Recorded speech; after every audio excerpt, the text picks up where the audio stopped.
ஸ்ருதி ஸ்மிருதி பிராணனம் ஆலய கருணாலயம் நமாமி பகவத் பாத சங்கரம் லோக சங்கரம் ஸ்ரீலஸ்ரீ காஞ்சி குரு மகா பெரியவ அனுகிரக பரிபூர்ண கிருபா கடாட்சகம்.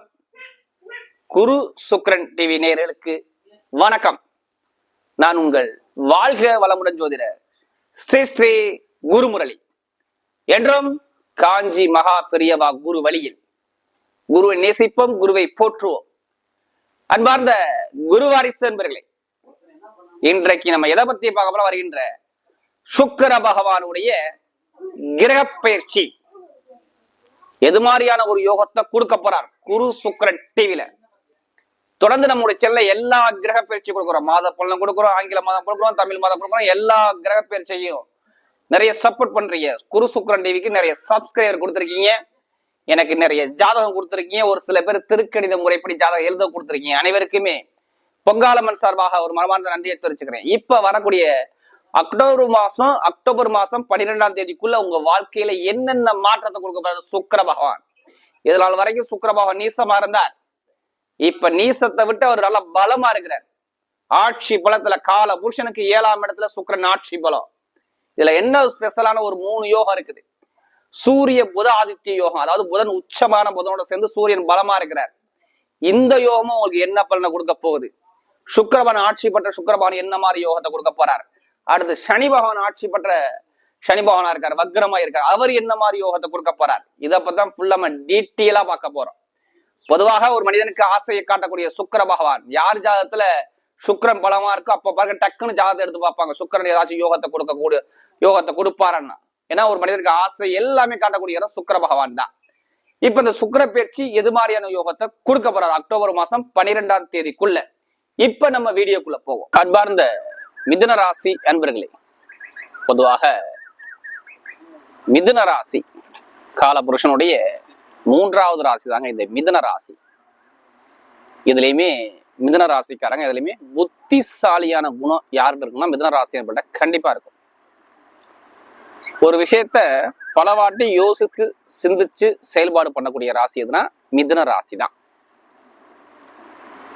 அறிவு ஆற்றலுக்கு உகந்த ராசி. யாருக்கிட்ட எப்படி பேசணும், யாருக்கிட்ட எப்படி பலன்னு சொல்லி பயங்கரமா யோசிச்சு செயல்பாடு பண்ணக்கூடிய ராசி மிதுன ராசி. ஏன்னா தகவல் தொடர்புக்கு உகந்த ராசி. அப்படிப்பட்ட மிதுன ராசி என்பவர்களுக்கு வரக்கூடிய சுக்கிர பகவானுடைய கிரக பயிற்சி எது மாதிரியான ஒரு யோகத்தை கொடுக்க போறார்? இதை பார்த்தா ஃபுல்லா நம்ம டீட்டெயிலா பார்க்க போறோம். இது எல்லாமே ஒரு பொது பலனா பாருங்க. ஃபர்ஸ்ட் உங்களுடைய சுய ஜாதகத்துல சுக்கிர பகவான் எத்தனாம் இடத்துல இருக்காரு பாருங்க.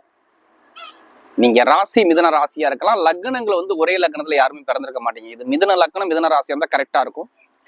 ஒரு சில பேர் லக்னம் மாறி பிறந்திருப்பீங்க. அந்த லக்னத்துக்கு சுக்கிர பகவான் யோகம் இல்லாத கிரகமா பார்த்துக்கிட்டு பலனுக்கு ஒரு துல்லியமான ஒரு பலனை பார்க்கலாம். ஏன்னா ஒரு மனிதனுக்கு ஆசையை காட்டக்கூடிய சுக்கிர பகவான், ஆண்களுக்கு மனைவியை காட்டக்கூடிய சுக்கிர பகவான், ஆடம்பர சொகுசு பங்களா இதுக்கெல்லாம் அதிபதி யாருன்னா சுக்கிர பகவானை சொல்றாங்க. உல்லாச பயணத்துக்கு சுக்கிர பகவானை சொல்றாங்க.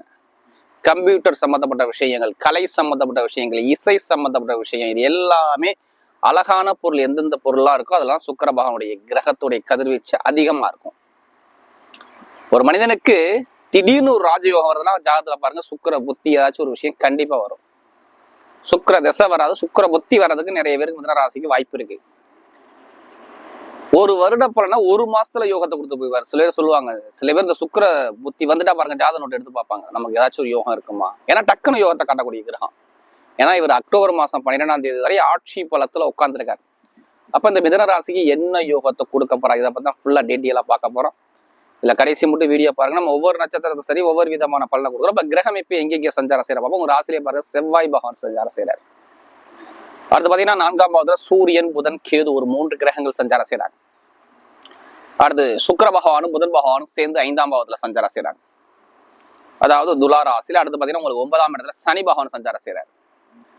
அதாவது கும்ப ராசியில 10ஆம் இடத்துல ராகு பகவான் சஞ்சாரம் செய்யறாரு. அதாவது மீன ராசியில 12ஆம் பாவத்துல தான் குரு பகவான் சஞ்சாரம் செய்யறாரு. இதுல பாருங்க உங்களுக்கு சுக்கிர பகவான் பாருங்க உங்களுக்கு எத்தனாம் வீட்டு அதிபதி? உங்களுக்கு 5ஆம் வீட்டு அதிபதி, 12ஆம் வீட்டு அதிபதி. அவர் 5ஆம் பாவத்துல ஆட்சி பலம். இது மிகப்பெரிய ஒரு யோகம். இதை விட இன்னொரு ஸ்பெஷல் பாத்தீங்கன்னா மிதுன ராசிக்கு இது நாள் வரைக்கும் புதன் வந்து வக்ரமா இருந்தார். வக்ரன்னா பின்னோக்கி நகர்ந்து இருந்தார். அவர் சரியான ஒரு பலனை மிதுன ராசியை பொறுத்தவரை கொடுக்கவே இல்லை. நிறைய பேருக்கு நிறைய தடைகள், நிறைய பிரச்சனைகள், நிறைய வம்பு வழக்கு தடைகள், இது எல்லாமே பார்த்தவங்க யாருன்னா மிதுன ராசிக்காரங்க. ஏன் பார்த்தாங்க, என்ன காரணம்? ஏன்னா வழக்குக்குள்ள கிரகம், அதாவது 3ஆம் இடம், தகவல் தொடர்பு, செல்போன் சம்பந்தப்பட்ட விஷயத்துல தடைகள், வழக்கு பிரச்சனைகள், சகோதர சகோதரி பிரச்சனைகள், ஒரு அம்மாவுடைய உடம்புல பிரச்சனைகள், இடத்துல பிரச்சனைகள், ஏதாச்சும் ஒரு மன குழப்பங்கள் இவங்க கூட இருந்துகிட்டே இருக்கு. எல்லாமே ஒரு தடை தாமதம் பார்த்தாங்க. கணவன் மனைவிக்குள்ள ஒரு ஒற்றுமை இல்லாத தன்மைகள், இது மாதிரி நிறைய தடைகளை பார்த்தாங்க. தந்தையோட தொடர்பு, தாயோட தொடர்பு, ஒரு பிரச்சனைகள், இது மாதிரி நிறைய வழக்குகளை பார்த்தவங்க யாருன்னா மிதுன ராசிக்காக தான். எதுவுமே நினைச்ச காரியத்தை சாதிக்க முடியல, எல்லாமே ஒரு துன்பத்தை சந்திச்சுக்கிட்டே இருந்தாங்க மிதுன ராசிக்காரங்க. ஏன்? படிப்பு கல்வியே சரியா அமையல, நிறைய பேருக்கு வேலையில சரியாக ஒரு அனுகூலம் இல்லை, அரசாங்க தரம் சம்பந்தமா நிறைய தடைகள், தாமதங்கள், இது மாதிரி நிறைய தடைகளை பார்த்தவங்க மிதுன ராசிக்காக தான். இப்போ ஒரு யோகம் இருக்கு உங்களுக்கு மிதுன ராசிக்கு. இப்போ ஒரு யோகம், என்ன யோகம்? புதன் உச்சத்துல உட்காந்துருக்காரா, வெற்றிக்குள் அதிபதி சூரியன் வந்து நேரா புத ஆதித்ய யோகம் உங்களுக்கு பயங்கரமாக வேலை செய்யும். சொந்த வீட்டுல புதன் உச்சம், இது பயங்கரமான யோகத்தை அள்ளி அள்ளி கொடுக்கும் மிதுன ராசியை பொறுத்தவரை. அடுத்து சுக்கிர பகவான், உங்க ஆசையை வெளியில காட்டக்கூடிய கிரகமே சுக்கிர பகவான் தாங்க. அவரு இப்ப ஆட்சி பலத்துல சூப்பரா உட்காந்துருக்காரு.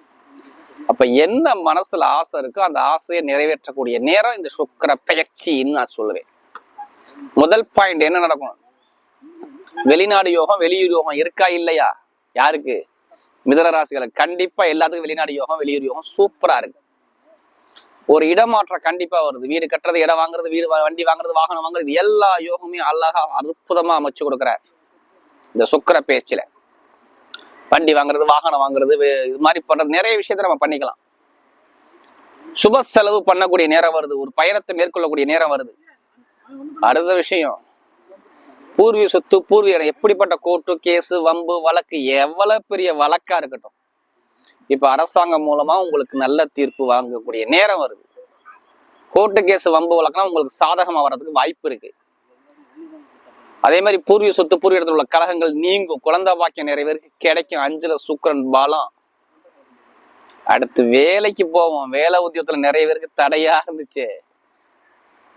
இன்னைக்கு வேலையை விட்டு தூக்கிட்டாங்க, நாளைக்கு வேலையை தூக்கிட்டாங்க, வேலை கிடைக்கல, நான் அலைஞ்சுக்கிட்டே இருக்கேன், இன்னும் ஒரு தாமதமா இருக்குன்னு சொல்றாங்க. அவங்க எல்லாம் வேலை உத்தியோகம் இப்ப அமையும். ஏன்? காரணம் என்ன? செவ்வாய் உங்க ராசியில உட்கார்ந்ததுனால வேலை உத்தியோகம் நிரந்தரமாக அமையக்கூடிய நேரத்தை அழகா அமைச்சு கொடுக்கிறார். வெளிநாட்டுல வேலை பார்க்கறவங்க, வெளியூர்ல பார்க்கறவங்க, இங்க வேலை பார்க்கக்கூடிய நபர்கள் எல்லாத்துக்குமே நல்ல ஒரு மாற்றங்கள், நல்ல அனுகூலமா வர்றதுக்கு வாய்ப்பு இருக்கு. இப்ப இடம் வாங்குறது, பூமி வாங்குறது மாதிரி யோகங்கள் நிறைய பேருக்கு வரும் ஆட்டோமேட்டிக்கா. திருமணத்துல தடை இருக்காது. நிறைய திருமணத்துல ஒரு சில மந்தமான தன்மைகள், தடைகள், தாமதம், அவமானம், பிரச்சனைகள் எல்லாமே பாத்தீங்கன்னா இனிமே திருமணத்துல எந்த ஒரு தடையும் வராது. நல்ல ஒரு அனுகூலத்தை அழகா அமைச்சு கொடுக்குறாரு. ஏன்னா திருமணத்துக்கு இருக்கிறாங்க உங்களுக்கு 12 போய் மறைஞ்சிருச்சு. உன்ன நண்பர்கள் எதிரியா, இல்ல கணவன் எதிரியா, இல்ல மனைவி எதிரியா, நிறைய பேர் கோர்ட்டு கேஸ், வம்பு வழக்கா அலைஞ்சுக்கிட்டே இருக்காங்களே. இந்த வழக்குனா இருக்காது. ஏன் இருக்காது? என்ன காரணம்? அதாவது இந்த குருபவன் பாருங்க, செவ்வாயுடைய மிருகசீரத்துல போறாரு, சூப்பரான யோகத்தை கொடுக்குறாரு. அப்ப திருமணத்துல உள்ள கலகங்கள், பிரச்சனைகள், தடைகள் நீங்கக்கூடிய நேரத்தை அமைச்சு கொடுக்குறாரு. அடுத்து பாருங்க, தொழில லாபத்தை பாக்குறீங்க, தொழில் சம்பந்தப்பட்ட விஷயம் நல்ல ஒரு அனுகூலமா இருக்கும். வெளிநாட்டை வேலை பார்க்கறவங்க, வேலை உத்தியோகம், இடமாற்றம் வரும், வேற கண்ட்ரி விட்டு கண்ட்ரி போறவங்க, அடுத்து பார்த்தீங்கன்னா ப்ரமோஷன் எதிர்பார்க்கக்கூடிய நபர்கள், அரசாங்க எக்ஸாம் எழுதக்கூடிய மாணவர்கள் எல்லாத்துக்குமே அரசாங்க வேலை கண்டிப்பா 100% கிடைக்குது. படிப்பு கல்வி அவர் தரமான விடாரு. படிப்பு கல்வியில சாதிப்பீங்க வெளிநாட்டுல படிக்கிறவங்கன்னா. அப்ப கல்வியில நல்ல ஒரு மாற்றங்கள், உத்தியோக உயர் பதவி, அரசியல் தொடர்பு, அரசாங்க தொடர்பு எல்லாமே நல்ல ஒரு மாற்றங்கள் உங்களுக்கு தேடி வரக்கூடிய அமைப்பா அமைச்சு கொடுக்குறாரு. அதே மாதிரி லாட்ரி யோகம், நிறைய பேர் ஜாதகத்தை பார்த்துட்டு கேட்கக்கூடிய கேள்வி, லாட்ரி யோகத்தை பத்தி பேசுங்க. 100% யோகம் இருக்கு. அதுக்காண்டி அதிலே பணத்தை போட்டு விரயம் பண்ணிடாது. ஏன்? கண்டிப்பா கிடைக்கும். ஏன் கிடைக்குன்னா 11ஆம் வீட்டு அதிபதி உங்க ராசியில பலமா இருக்கிறப்ப பெருங்கொண்ட பணம், இன்கம் சார்ந்த விஷயம் உங்களுக்கு சாதகமா வர்றதுக்கு வாய்ப்பு இருக்குது. வெளிநாட்டு உள்ளவர்கள் லாட்ரி யோகத்தை கண்டிப்பா சந்திப்பீங்க. அரசியல் வாழ்க்கை சூப்பரா இருக்கும். நல்ல ஒரு மாற்றத்துக்கு மருத்துவத்துறை, ஷேர் மார்க்கெட்டிங், கமிஷன் ஏஜென்சி, பேங்க்ல வேலை பார்க்கறவங்க, அடுத்து பாத்தீங்கன்னா நகை கடை வச்சிருக்கக்கூடிய நபர்கள், வட்டி தொழில் பண்ணக்கூடிய நபர்கள், நிறைய ஒரு பயணங்கள் மூலமாக வருமானத்தை, செல்போன் கடை வச்சிருக்கக்கூடிய நபர்கள், காற்று மூலமாக வருமானம் தீட்டக்கூடிய நபர்கள், இவங்க எல்லாத்துக்கும் பாருங்க நல்ல ஒரு மாற்றத்தை அழகா அமைச்சு கொடுக்குறாரு. பெண்களுக்கு விளையாட்டுத்துறை சாதா இருக்கட்டும், பெண்களுக்கு தொழிலா இருக்கட்டும், வேலையா இருக்கட்டும், உத்தியோகமா இருக்கட்டும், எல்லாமே நல்ல ஒரு மாற்றத்தை அழகா அமைச்சு கொடுக்குறாரு. இப்ப நட்சத்திரம் பார்ப்போம். இதுல வரக்கூடிய முதல் நட்சத்திரம், அதாவது மிருகசீரத்துல பிறந்தவங்க தைரியமானவங்க, தன்னம்பிக்கை விட மாட்டாங்க. இவங்க தைரியம் எல்லாமே இப்ப வெற்றியா மாறும். எல்லாமே வெற்றியா வரும். வீடு வாங்குறது, இடம் வாங்குறது, பூமி வாங்குறது, எல்லா யோகமும் சூப்பரா அமைச்சு கொடுக்குறாரு. தொழில லாபத்தை கொடுக்குறாரு, உத்தியோகத்துல உயர் பதவியை கொடுக்குறாரு, ப்ரொமோஷனை தேடி கொடுக்குறாரு, நிரந்தரமான ஜாப் கிடைக்கும், கண்டிப்பா லாபமோ வருமானமோ இன்கமோ நல்ல அனுகூலமா வரது வாய்ப்பு இருக்கு. அதே மாதிரி பாருங்க, அறிவு சார்ந்த விஷயம் எல்லாமே அனுகூலமா இருக்கும். வீடு கட்டுறது, வண்டி வாங்குறது, வாகனம் வாங்குறது, எல்லா யோகமும் அழகா சூப்பரா அமைச்சு கொடுக்குறாரு. அதாவது மிருகசீரத்தை பிறந்தவங்க நல்ல ஒரு மாற்றம் வருது, உத்தியோகத்துல உயர் பதவி கிடைக்குது, ப்ரொமோஷன் கிடைக்குது, தொழில் லாபம் இருக்கு, எங்கே லோன் கேட்டாலும் இப்போ லோன் உங்களுக்கு சேங்ஷன் ஆகும். எந்த காரியம் இருந்தாலும் உங்க பக்கம் வெற்றிகள் தேடி வரதுக்கு வாய்ப்பு இருக்கு. மிருகசீரத்துல அடுத்து திருவாதிரை நட்சத்திரம் பிறந்தவங்க ரொம்ப ஆசை காட்டி ஏமாந்துட்டீங்க, நிறைய வாழ்க்கையில நிறைய தடைகளை பார்த்துட்டீங்க, வழக்கு வம்பு பிரச்சனை கோர்ட்டு கேஸ் எல்லாமே பார்த்தவங்க யாருன்னா திருவாதிரை பிறந்தவங்க தான். எது வந்தாலும் இப்போ உங்களுக்குள்ள ஒரு தைரியம் வரும், அவ்வளவுதான். தன்னம்பிக்கை விட மாட்டீங்க. வீடு, இடம், சொத்து, பூமி சார்ந்த விஷயம், வீடு சார்ந்த விஷயம், இடம் சார்ந்த விஷயம், பூமி சார்ந்த விஷயம் எல்லாமே அனுகூலமான வாய்ப்பு இருக்கு. வேலை உத்தியத்துல உயர் பதவி கிடைக்கக்கூடிய அமைப்பு இருக்கு. கணவன் மனைவி ஒற்றுமை நல்லா இருக்குது. அதே மாதிரி பாருங்க, பெருங்கொண்ட பணத்தை, தொழில லாபத்தை, பெருங்கொண்ட பணத்தை இன்வாய்ஸ் பண்றாப்புல ஒரு அமைப்பை அமைச்சு கொடுக்குறாரு. சிறு பயணங்களை அதிகமா மேற்கொள்றாப்புல ஒரு அலைச்சல் நிறைய இருக்கும். தந்தையோட சொத்து, தாயோட சொத்துக்கள் எல்லாமே அனுகூலமா வரது வாய்ப்பு இருக்கு.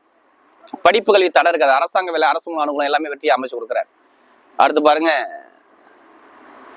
புனர்பூசணத்துல பிறந்தவங்க ரொம்ப பொறுமையான குணம், அமைதியான குணம், அனுசரிச்சு போற குணம், விட்டு கொடுத்து போற குணம், தன்மையான குணம் எல்லாமே புனர்பூசணத்துல பிறந்து கண்டிப்பா இருப்பீங்க. நிறைய குடும்பத்துக்காக நிறைய செலவு பண்ணிட்டீங்க, நிறைய விரயத்தை பார்த்துட்டீங்க, நிறைய ஒரு மந்தமான தன்மையை பார்த்துட்டு இனிமே அந்த தடைகள் இருக்காது. வீடு வாங்குறது, இடம் வாங்குறது, வீடு கட்டுறது, படிப்பு கல்வி சம்பந்தப்பட்ட விஷயங்கள், அரசாங்கம் சம்பந்தப்பட்ட விஷயம், நகைக்கடை வச்சிருக்கக்கூடியவர்கள், வட்டி தொழில் பண்ணக்கூடியவர்கள் எல்லாத்துக்குமே லாபத்தை கொடுக்குறாரு. நீங்க எடுக்கக்கூடிய முயற்சி எல்லாமே வெற்றியா வருது. இனிமே நல்ல ஒரு மாற்றத்தை அனுகூலமா அமைச்சு கொடுக்குறாரு. சொத்து வாங்குறது, அதே மாதிரி பாருங்க கணவனுடைய ஒற்றுமை சார்ந்த விஷயம் நல்ல ஒரு மாற்றத்தை அழகா அமைச்சு கொடுக்குறாரு. அதே மாதிரி தொழில லாபத்தை பாக்குறது எல்லாமே நல்ல ஒரு மாற்றத்தை அழகா புனர்பூசணத்துல பிறந்தவங்க சூப்பரா இருக்கு. ஆசிரியர் வேலை பார்க்கக்கூடிய நபர்கள் எல்லாத்தையும் நல்ல ஒரு மாற்றத்தை கொடுக்குறாரு. வரக்கூடிய சுக்கிர பகவானுடைய கிரக பயிற்சி மிதுன ராசிக்கு மிகப்பெரிய ஒரு வெற்றி உள்ள பயிற்சியாகவே அமைகிறது.